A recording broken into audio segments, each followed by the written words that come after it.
Olá pessoal, nesse vídeo eu vou falar um resumo então do trabalho sobre o papel dos escravos negros na transferência de tecnologia em metalurgia na época da colônia, na época colonial. Então, qual é o propósito então inicial desse trabalho? O propósito é analisar o aparente paradoxo, que é você ter escravos negros, como que eles poderiam trazer tecnologia para cá? Qual é o estímulo? Se existe um sistema rígido de escravidão, de que maneira que esse escravo vai passar o que ele sabe para a mineração? Qual é o interesse dele nisso? Então, a proposta busca estudar, entender estudar que mecanismos, né, que isso foi possível, a transferência desse conhecimento. Não se está querendo aqui relativizar a escravidão, nem nada disso, nem diminuir a barbárie que foi a escravidão. O objetivo aqui é entender quais foram os caminhos para que houvesse, e se de fato ela existiu, onde que ela existiu. Né? Contexto historiográfico se situa em que vários historiadores eles valorizam que você analisar a escravidão apenas enfatizando o lado violento da escravidão, você acaba perdendo uma série de características do sistema escravista e que dificulta a compreensão. Né? A Kátia Matoso, no livro Ser Escravo no Brasil, ela fala que você compreender esses processos históricos apenas a partir do ponto de vista das tensões sociais é um ponto de vista redutor. Né?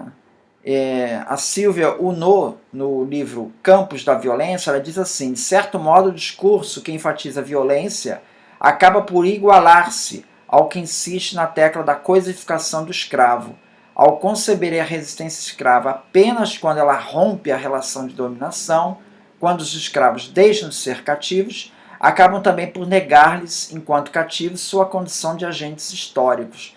Então, se o escravo é uma coisa não tem existência, como é que ele transfere tecnologia?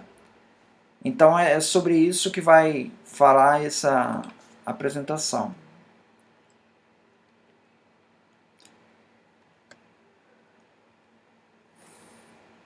Então, de que técnicas nós estamos falando? Bom, o Gilberto Freire, lá no Casagrande Senzala, ele já destacava os trabalhos do Eschwege, né, um mineralogista lá do século XIX, em que ele mostrava a participação de técnicas vindas dos escravos e usadas aqui na mineração.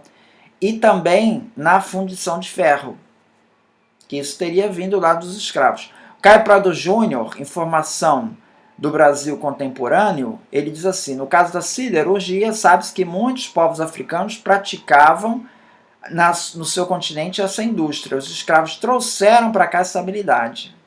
Então, a habilidade na área de siderurgia, de fundição de ferro. Por outro lado, o Sérgio Buarque de Holanda, né, no livro, né, História Geral da Civilização, né, nesse volume que ele trata do Império, ele diz assim: nem é crível que os pretos introduzidos no Brasil pelo tráfico tivessem sido portadores das técnicas, mesmo primitivas, de mineração, já que eles ignoravam em suas terras de origem. Para tanto, estariam menos aparelhados do que os próprios portugueses. Então, essa perspectiva do Sérgio Buarque de Holanda já está sendo contestada por vários historiadores. A Flávia Reis, na tese de mestrado dela, o Eduardo França Paiva, outros historiadores, a Júnia Furtado, elas vão destacando cada vez mais o papel dessas técnicas no início lá.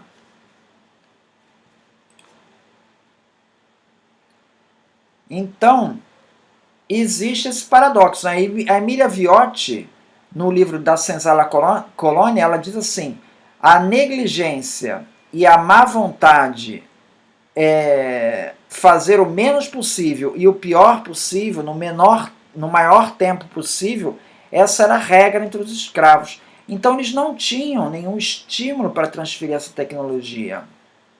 Roberto Simonsen, em Evolução de História do Brasil, ele fala isso. O escravo não tinha interesse, nem inteligência para aprender. Olha só, não tinha inteligência, mas e que dizer das técnicas que ele sabia lá na África? Quer dizer, Roberto Simonsen parece ignorar totalmente esse conhecimento.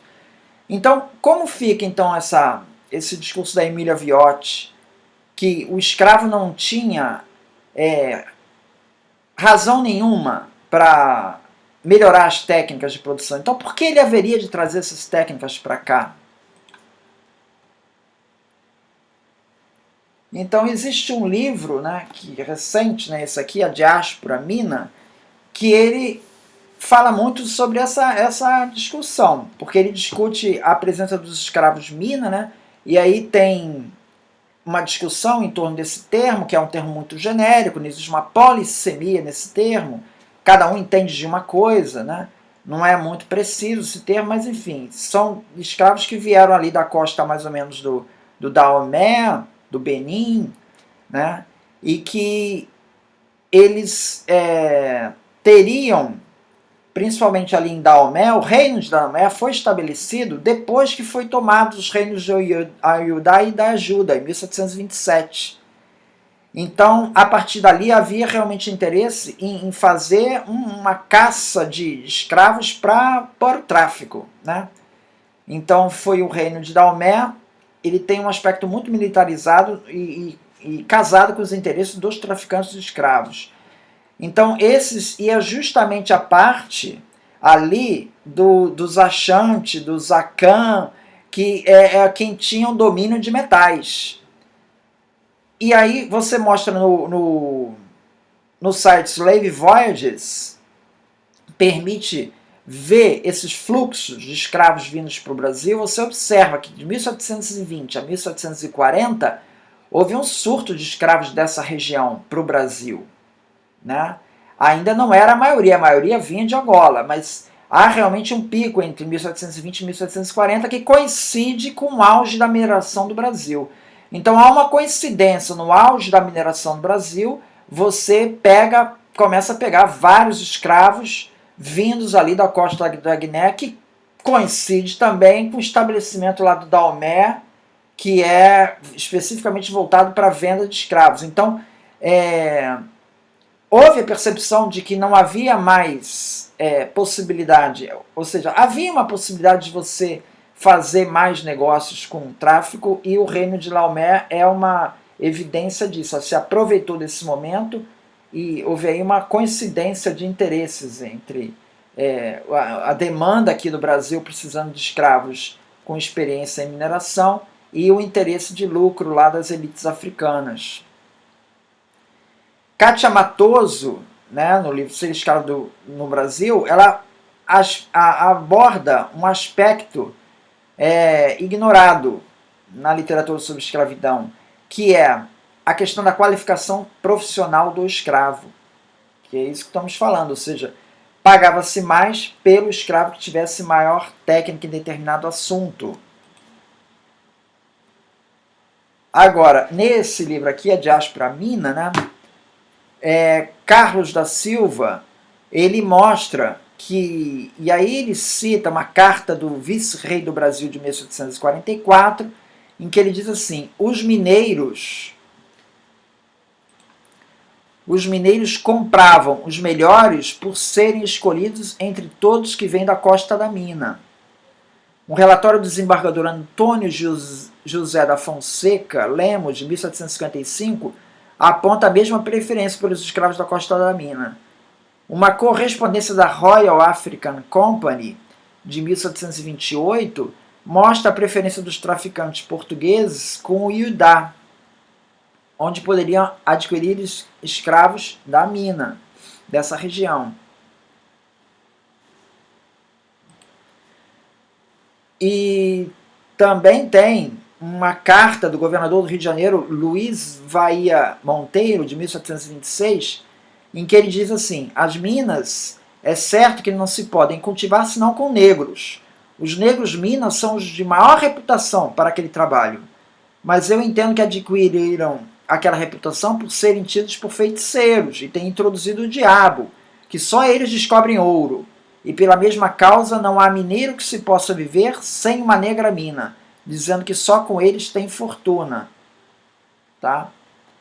Então, aí está havendo relatos da época mostrando a preferência do pessoal que trabalha nas minas por negros minas, da costa do Benin.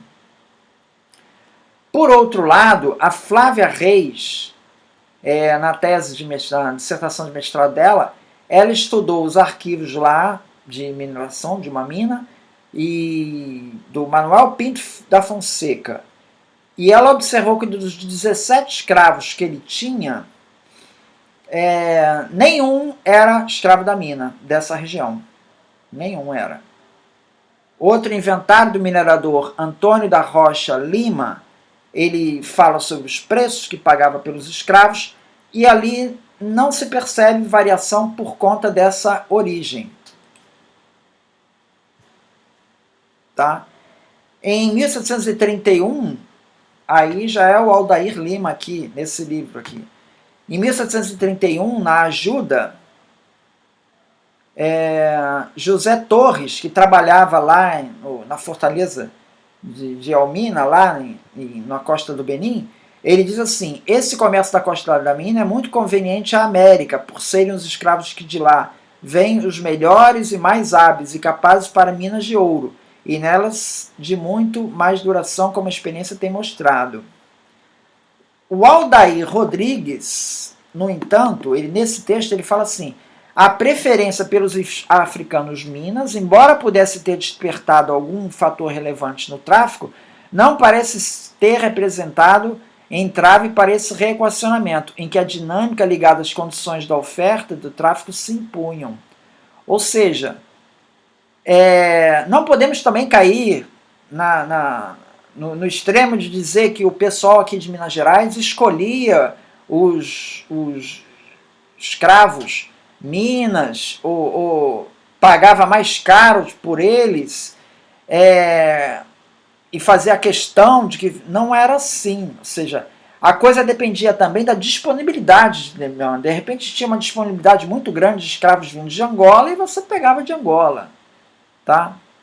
O Stuart Schwartz, nos Segredos Internos, ele chega a dizer o seguinte: é difícil discernir o padrão de preferência quanto aos cativos africanos com base em suas origens. Então veja, eu estou colocando aqui um contraponto. A Kátia Matoso falou que a questão da qualificação ela era levada em conta na aquisição dos escravos. E aqui o Stuart Schwartz está dizendo que, olha, é difícil estabelecer essa relação. Tá? Você até poderia, em determinado momento, dar uma preferência para um escravo mina. Mas você dizer que isso era uma regra geral, que isso é difícil dizer isso, tá? Então tinha um peso, mas não era esse o único fator, é dizer se eu vou comprar um escravo da Angola ou mina. Outra questão é a Andréa Gonçalves. Ela fala no artigo Escravidão, Herança Ibérica e Africana e as Técnicas de Mineração em Minas Gerais, no Seminário sobre Economia Mineira, em Diamantina, 2004, ela analisou as matrículas dos escravos lá dos sertões, lá no Minas Gerais, em 1736. Encontramos para os africanos os resultados que se seguem. 51% dos escravos eram minas. Veja bem, 51%, mas eles não exerciam atividade mineradora, trabalhavam em outras coisas. Então, ela questiona esses registros, que podem ter sido mal preenchidos, etc., mas o fato é que não houve essa confirmação de que, de fato, nas minas havia essa preferência generalizada por escravos. Né? Outra questão que esse tema levanta é a questão das técnicas em bronze. Você tem trabalhos em bronze lá no Benin, que inclusive foram roubados aí pelos museus europeus. A Alemanha está devolvendo agora, né, os bronzes de Benin, e que essas técnicas são baseadas numa técnica chamada de cera perdida, que é para você fazer aquelas esculturas em bronze. Isso teria vindo dos Acãs e dos Achantes. No entanto, o Aldair Rodrigues tem um artigo nesse livro aqui que ele fala que é muito pouco provável que os Acãs e os Achantes tivessem vindo para cá. Se vieram em quantidade bem reduzida. Então essa técnica em bronze, em tese, não veio parar aqui. Seria interessante encontrar um objeto de fundição de bronze feito por escravos da época. Isso não foi encontrado. Então, há que se relativizar então, essa questão, né?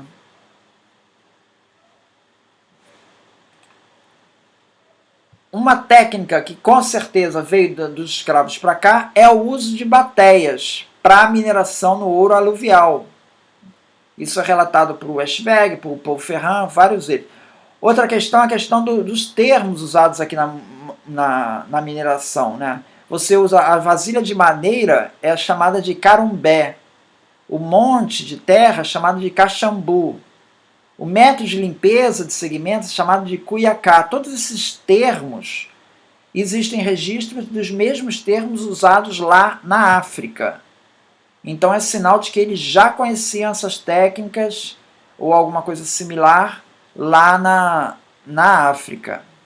Outra técnica que é usada é a técnica de mergulho, que o negro vai e mergulha no rio com carumbé, ele recolhe um pouco do cascalho e traz para a terra para depois ele selecionar o ouro. Essa técnica é registrada tanto lá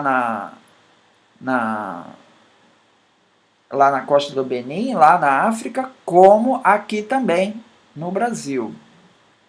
Isso é falado por um artigo da Júnia Furtado. Outra questão, o Antônio Luiz Ferronha, no livro O Monomotapa, está se referindo aí à presença dos portugueses lá em Moçambique, né? Ele relata que portugueses aprenderam técnicas de mineração lá na África. Ele faz esse relato. Então é possível que parte dessas técnicas tenham vindo não pelos escravos, mas pelos próprios portugueses. Outra questão, o incentivo aos mineradores. O Russell Wood, em 1786, ele destaca que 40% das pessoas de origem africana em Minas Gerais eram forros, escravos libertados. Marcos Magalhães, ele cita um estudo na comarca de Vila Rica, na segunda metade do século XVIII. Ele constatou que a coartação correspondia a 28% das alforrias concedidas. Coartação é uma espécie de alforria parcelada, tá? Em parcelas. E era bastante expressivo. Então, isso funciona como um incentivo para o escravo usar as técnicas que ele conhece para ele extrair mais ouro e conseguir chegar no ouro que ele quer para ele conseguir o pecúlio dele. Então é uma outra brecha no sistema para que essa tecnologia acabe sendo transferida. Outra brecha é as técnicas de ourivesaria foram usadas para confecções de artefatos aqui, bijuterias e joias, conhecidas como balagandãs. Tá? Então esses ourives africanos eles estavam presentes. Tem o regime de 1702, está no livro do Pietro Bardi, Arte da Prata no Brasil.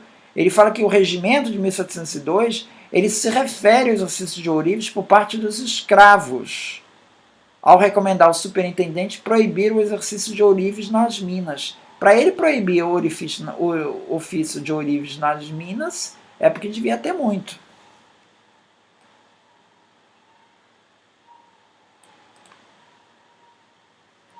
A Ana Factum, na tese de doutorado dela, ela se refere, inclusive ela cunha essa expressão, design da resistência, que é esse uso dessas técnicas em ourivesaria para a confecção dos balagandãs e continuar a tradição dos negros africanos.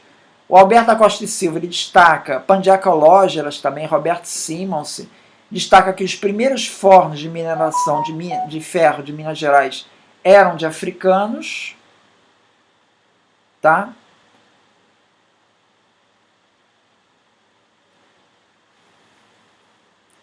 E a dissertação de mestrado do Nelson da Silva, Henrique da Nelson da Silva, dissertação de mestrado dele de 2010, ele fala da ascensão dos escravos como artífices nas irmandades. Ele estudou a Irmandade de São José do Ribamar. Então ele destaca o aumento dos artífices artesãos negros nessas irmandades, tá? Que mostra, artífices ferreiros também, que mostra esse conhecimento também também por esse lado.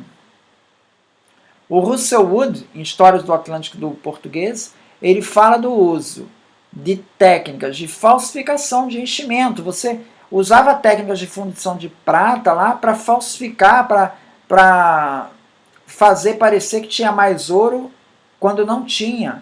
Existiam técnicas para você amarelar lá o metal para parecer ouro. E essas técnicas foram aprendidas pelos escravos lá na África e foram ensinados pelos portugueses. Os portugueses ensinaram essas técnicas aos africanos para eles enganarem os ingleses e holandeses lá na África. Então, isso é o Russell Wood fala. Então, é um outro exemplo de técnica que acabou sendo usada, né? O Lucas Trancoso, ele tem estudo de arqueometodologia de artefatos resgatados de locais de escravos no Brasil, tentando identificar essas técnicas. Entretanto, ele não chegou a essa constatação. Ou seja, a possibilidade de que um saber africano tivesse sido transferido para as zonas de mineração. Ele não, nas peças que ele estudou, ele não viu isso. Ele queria encontrar uma técnica presente nas peças aqui do Brasil e que tivesse uma técnica parecida lá na África, com análise de arqueometalurgia, né? Examinando lá o metal. E ele não conseguiu chegar nessa conclusão. O outro caso interessante, o Júlio Kantinsky, no livro História da Técnica e da Tecnologia, ele fala de que escravos traziam instrumentos de mineração para o Brasil. Mas o escravo não vinha nu para cá? Eu fiquei pensando nisso. Enfim, é uma outra via que ele está imaginando. Nas primeiras experiências de siderurgia no Brasil, você também nota a presença de escravos. Tem uma carta de 1789, de Luiz Antônio de Souza ao Conde de Oeiras, em que ele manda pedir um escravo negro que estava preso no Rio de Janeiro, porque ele tinha conhecimentos em metalurgia. Então ele mandava trazer esse escravo para usar lá numa siderurgia que ele estava instalando lá em Minas Gerais, uma fundição que ele estava instalando em Minas Gerais. Pediu para trazer o escravo que estava preso aqui no Rio. Gilberto Freire, também sobre Brados e Mucamos, também se refere a esse uso de negros em siderurgia aqui em Minas Gerais. Então, conclusão, você tem várias vias aí que mostram que essa tecnologia dos negros foi incorporada de alguma maneira aqui, né? Seja na faiscação lá com as bateias, na técnica de mergulho, na orivesaria com os balagandãs. Você também tem o uso de armamento, tá? O quilombo dos Palmares, ele tinha forjas, foram encontradas 4 forjas no quilombo de Palmares, segundo o relato dos holandeses quando invadiram. Então isso era usado para a produção de armas. Então é um conhecimento que o negro traz e que ele acaba usando aqui, em metalurgia, em fundição. Isso pode ter vindo também pelos próprios portugueses, que pegaram essas técnicas da África e trouxeram para cá. E, enfim, você tem sim diversas vias, mesmo num sistema rígido de escravidão, você tem diversas vias em que essa tecnologia pode ter chegado aqui.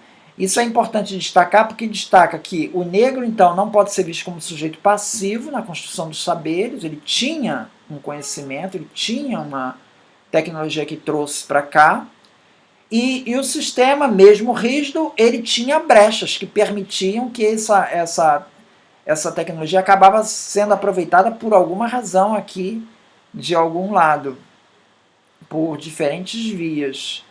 E isso, então, vem em grande parte pelo desconhecimento da história da África que a gente tem. Isso, o Alberto Costa Silva chama muita atenção disso. Então, não podemos tratar...